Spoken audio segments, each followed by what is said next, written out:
All right. So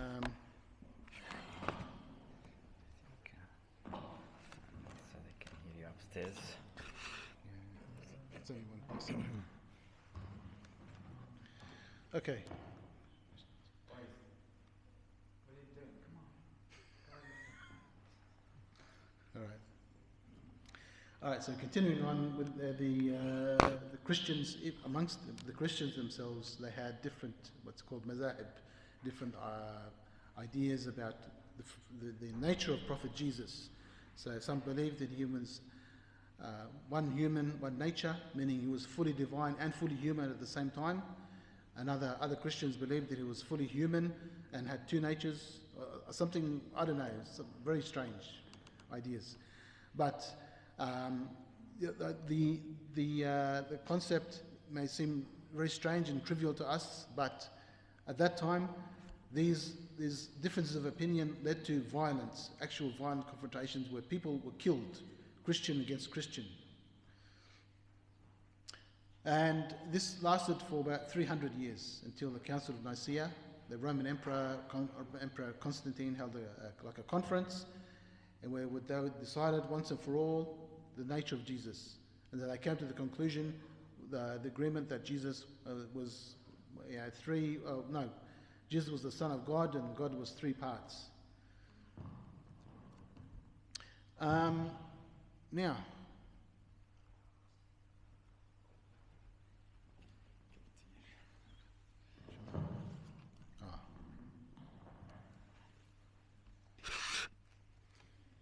Now, we get to the Americas.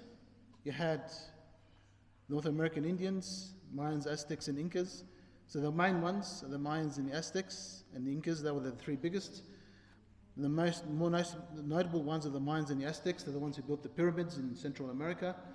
And they were the same people who are famous for human sacrifice. So they would get the prisoners, cut up in their hearts, the chests, and pull out their hearts when they're still beating. And this kept on happening until they were conquered by the Spanish, hundreds of years later. But these civilizations, for these people, they didn't have much of an effect on the rest of the world because they were fairly isolated in the Americas. Now we get to the Arabs.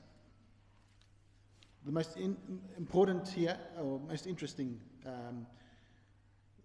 So the Arabs, for the most part, didn't have much in way of civilization. There were a few notable exceptions mentioned in the Quran, like Ad and Thamud, Madian, but these civilizations were wiped out because they were evil. They refused to obey the prophets, and in the end, Allah punished them by destroying them. Of course, there were still ruins where they used to live, and these ruins are still there today. But apart from that, and also in Yemen, there was a civilization. In Eastern Arabia, was the kingdom of Dalmun. But apart from that, majority of the Arabian Peninsula was free of civilizations. And they didn't have any governments, laws, all these things. Instead, we know also from Islamic history that Prophet Ibrahim and his son Ismail built the Kaaba in Mecca, or rebuilt it. And after him, there was hardly no prophets came. But the Arabs kept on that tradition of Hajj, of making pilgrimage to the Kaaba for maybe thousands of years, who knows how long. And eventually they built idols. Because they didn't receive revelation and guidance from Allah for a very long time, and they started creating idols, and they put these idols inside the Kaaba, and they had 360 idols. There was widespread alcoholism and gambling, lending money with interest. They had different types of marriage, only one was the natural halal way. The Arabs also practiced the burial of daughters. It was seen as a shame to have a daughter. Many, not all, but many people would bury their daughter, baby infant daughter or young daughter alive. And including Sayyidina Umar ibn al-Khattab radiallahu anhu. They had tribalism and vendettas. So tribalism was where your allegiance is to your tribe, no matter what happens.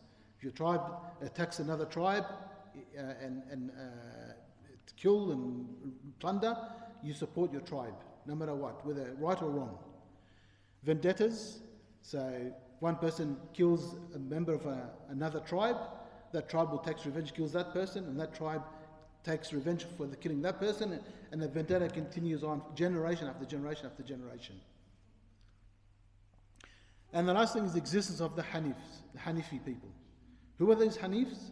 So these people are who rejected the worship of idols and who worshipped God, only Allah, one God. And I'll get back to this Hanifi people soon, inshallah. I mentioned before the story of Salman al-Farisi, radiallahu anhu, one of the Sahaba, the companions of the Prophet. There's a long hadith which he narrates his story of converting to Islam. So he was born, as we know, in Persia.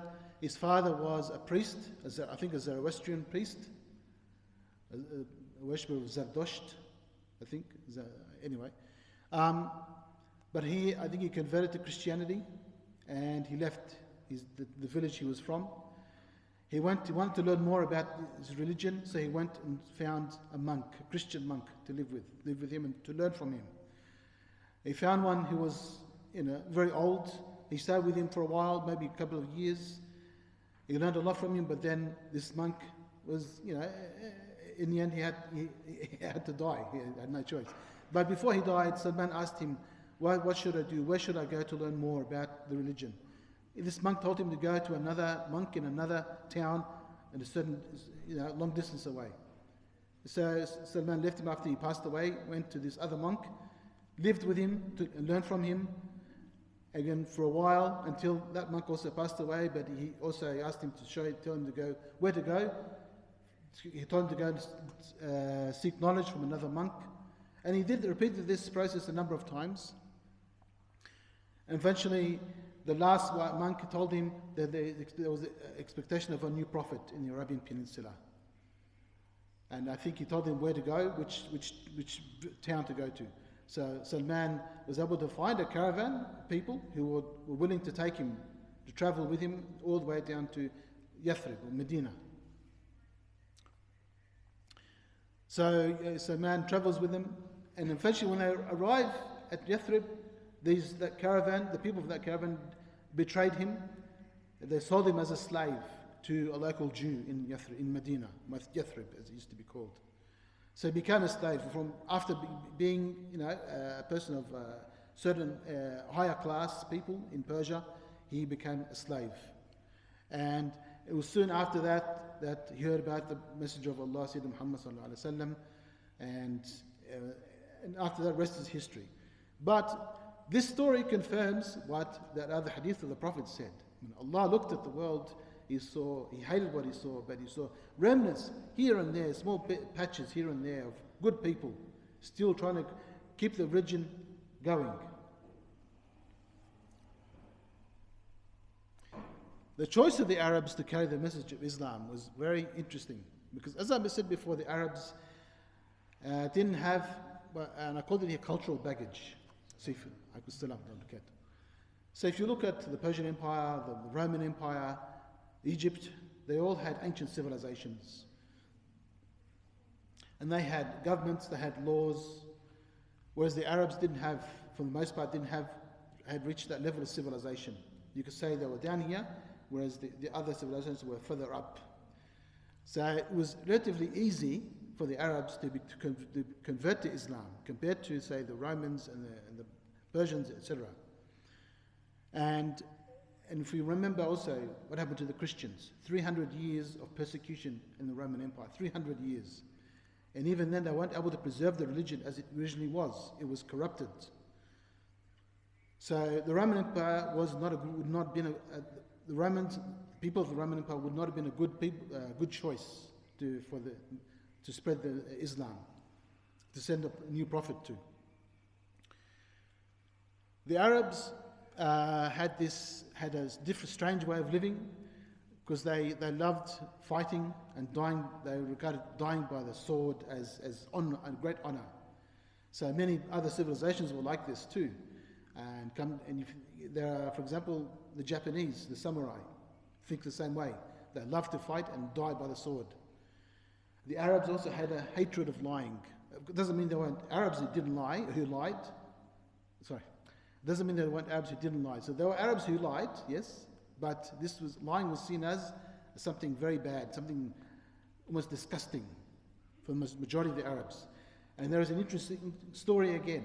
Later, during the Prophet's life, his father-in-law, anybody know who his father-in-law was? No? One of his fathers-in-law was Abu Sufyan, the leader of Mecca.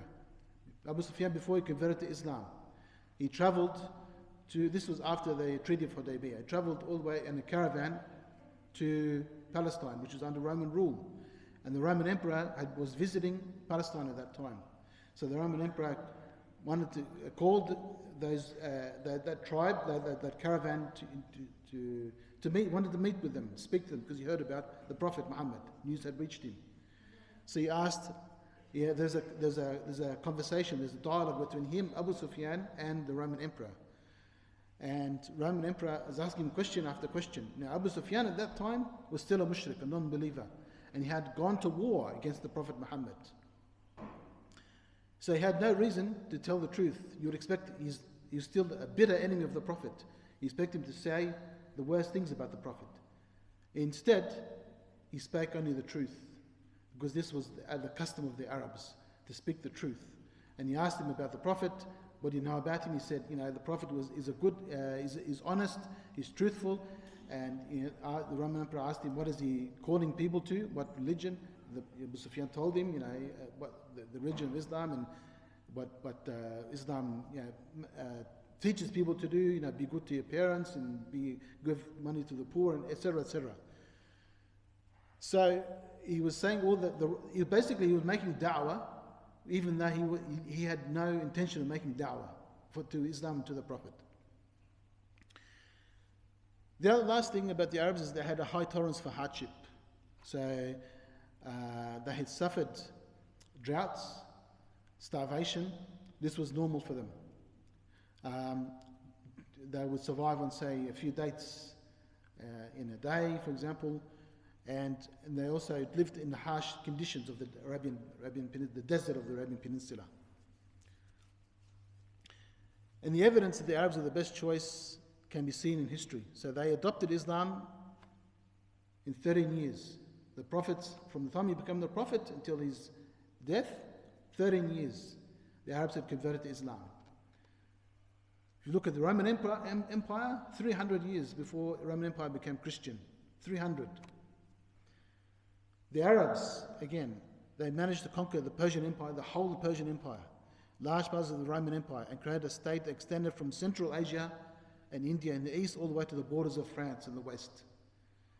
And that's within 100 years, 100 years after the passing of the Prophet.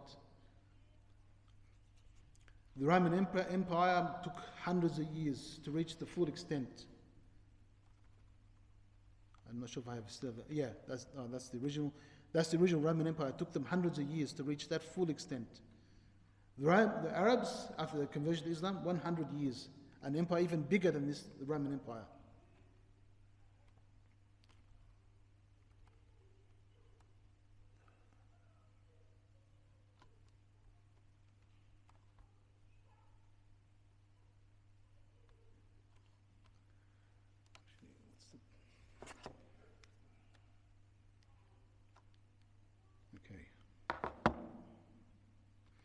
All right. So on to the next set of slides.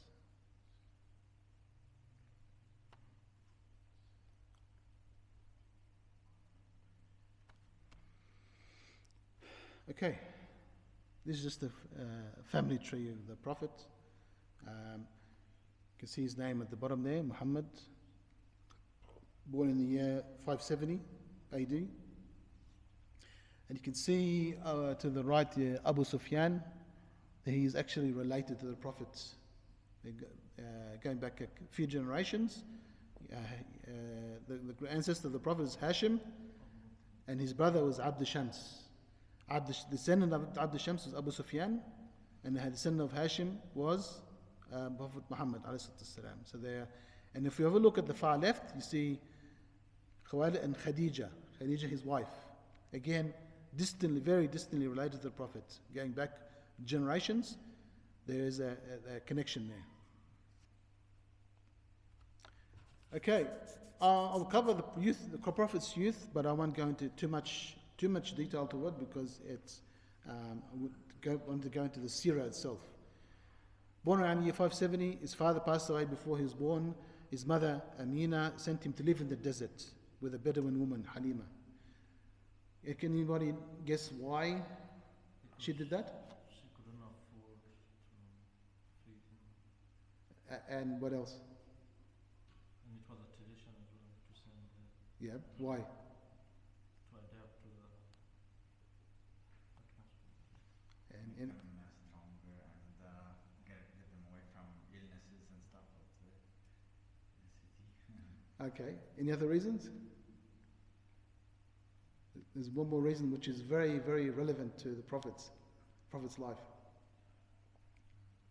And these are all correct reasons, yeah. So the other reason is the city people regarded the Bedouins in the desert as speaking a purer form of Arabic, higher form of Arabic. So they sent their children, not just Prophet Muhammad, other families as well, so they sent their children to live amongst the Bedouins to pick up this purer form of Arabic. So they become highly, very eloquent. And that's why the Prophet Muhammad is known as being the most eloquent of the Arabs. So he stayed with Halima a total of 5 years. During that period that he stayed with so Halima breastfed him as well. He, the Prophet Muhammad, and other children as well. I think the last year, there was one event where his chest was opened. So the Prophet was approached by a couple of unknown persons. They took him, cut open his chest, took out his heart, and washed it in a bowl with full of Zamzam water and put it back into him. So it was surgery, heart surgery. And this was to cleanse his heart so that the shaitan would have no influence over him at all, whatsoever. His mother passed away soon after, and 3 years later his grandfather. So after his grandfather Abdul Muttalib also passed away when the Prophet was 8 years old, and it was at that stage that Abu Talib took him under his wing to look after him. Now, this 40 years of lived life before he became a prophet, this was all conditioning and training the Prophet to become what the man he was. So as I mentioned, he lived in the desert. He got used to the harsh conditions of the desert. He learned became very eloquent in Arabic. And also, he witnessed tragedy. He witnessed the death of his own mother, his grandfather, and later in life he would witness several other tragedies, personal tragedies from his own family. The Prophet, his uncle Abu Talib took the Prophet Muhammad on a trip to the Levant, I'm not sure, to Palestine or Syria. It was a commercial caravan when the Prophet was the age of 13. And there is a story of Bahira the monk. That story is not confirmed. So there is a story that this Christian monk in a monastery saw the caravan coming and the cloud covering the Prophet. And the Bahira spoke to the uncle of the Prophet. He said, look after this boy, there'll be people who will try to harm him. So that story is not confirmed. There's no reliable evidence for it. Later in life, the Prophet worked as a shepherd, looking after the sheep. And, I forgot to finish that sentence, but the Prophet then later, at the age of 25, married Seerah Khadija radiallahu anha.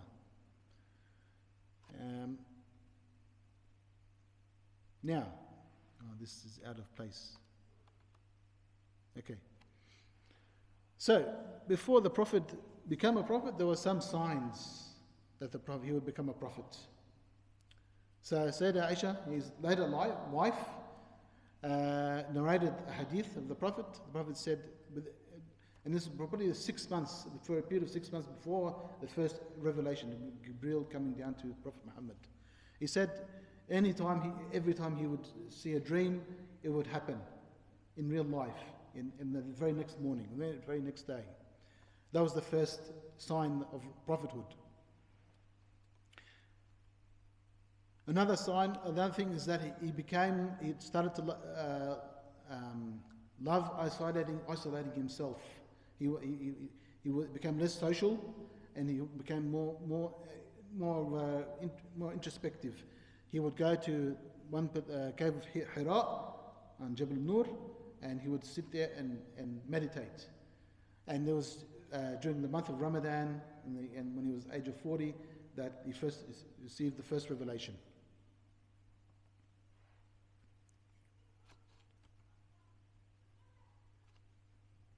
Now, the long preparation of 40 years, why, can anybody guess as to why Allah chose this long period of preparation?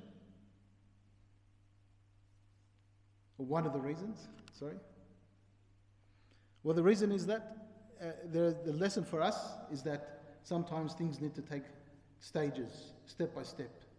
If Allah had wanted, He could have made the Prophet ready in one night, one day, 1 second. But this is not what Allah wanted. In order to teach us the lesson that some things need to take time.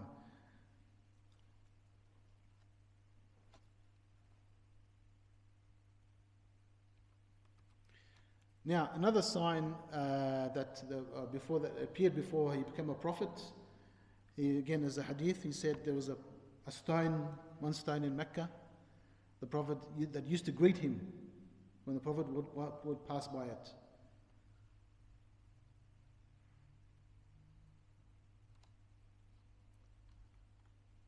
Okay, I think I had 4 of them. Okay, so now we get to the first revelation. As I mentioned, the Prophet was isolating himself in Ghar, the cave of Hira, during Ramadan, and when suddenly,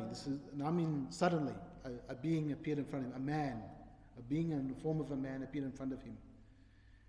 And as you'd be shocked, almost shocked or surprised or shocked that somebody just appears out of the blue, out of thin air in front of you. And not only that, you might even feel a bit fearful, a bit scared. And this is unusual for Prophet Muhammad because he was a fearless man. He was extremely brave. And this person appeared in front of him. He didn't even introduce himself. He didn't greet him. He didn't say Assalamu alaikum, nothing. He just said, read, Iqra. Just appeared in front of him and said, Iqra. It was very strange. And the Prophet replied he couldn't read. He said, well, yeah. And then, so this person came and hugged him. Not only that he hugged him very, very tightly. It was almost painful. And the Prophet couldn't breathe. Can anybody guess as to why Jibril did that to him? Anybody? Why would he hug him very tightly? To make him realize that he's not dreaming or Yes. So he wouldn't doubt himself later on. He might think, the Prophet Muhammad might think, maybe I was hallucinating, maybe I was dreaming. But because he felt what he felt, it was the physical presence. He was being tightly, and he couldn't breathe. He's also preparing for how heavy the Quran is. Yes. So he repeated this a couple more times, and he revealed the first verses of Surah Iqra. And then after he finished, Jibril disappeared. Just as he had appeared out of thin air, he disappeared into thin air. The Prophet, of course, as I said, was shocked at what happened. He didn't know, couldn't understand what had happened or who that person was even. He returned to his wife in almost a state of shock, his heart beating very fast. He says to his wife, I'm fearful myself. He doesn't know what's happened. I'm scared of what's happened to me. So Seerah Khadija, because he told her what happened, of course, the full story. Seerah Khadija, normally a wife would say in a situation like that, would be very afraid for her husband. Maybe he's seen something scary, something terrifying, like maybe a ghost or something, or some demon. But Seerah Khadija knew her husband very well. She knew that, and she told him, she assured him, and she said this was as a matter of fact, in a very calm voice, said, Allah would never disgrace you, shame you. You maintain ties of kinship. So, if with family, for example, you never cut off ties with family, for example. You always spoke the truth. Prophet Muhammad always spoke the truth. You always bore the burdens. So if you saw another person who's poor and needy, and needed money to be able to buy food and whatever, you always help them. You provide for the needy. He is hospitable to his guests, and he helps those afflicted by misfortune.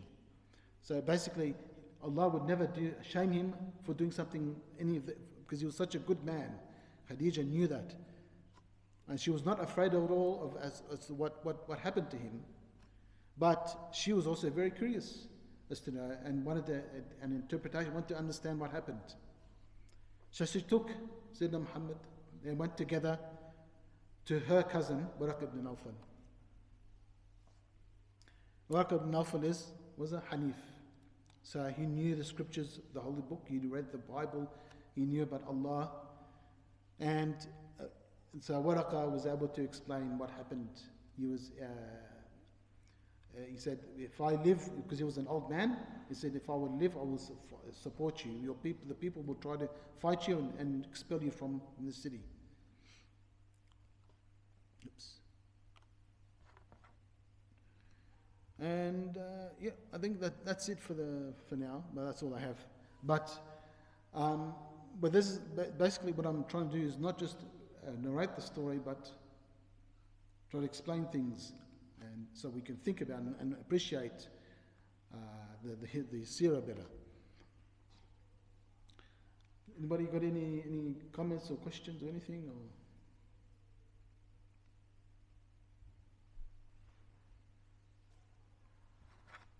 If not, we'll end it. Alright, فستذكرون ما أقول لكم وفوض أمري إلى الله إن الله بصير بالعباد سبحان الله سبحانك اللهم وبحمدك أشهد أن لا إله إلا أنت أستغفرك وأتوب إليك.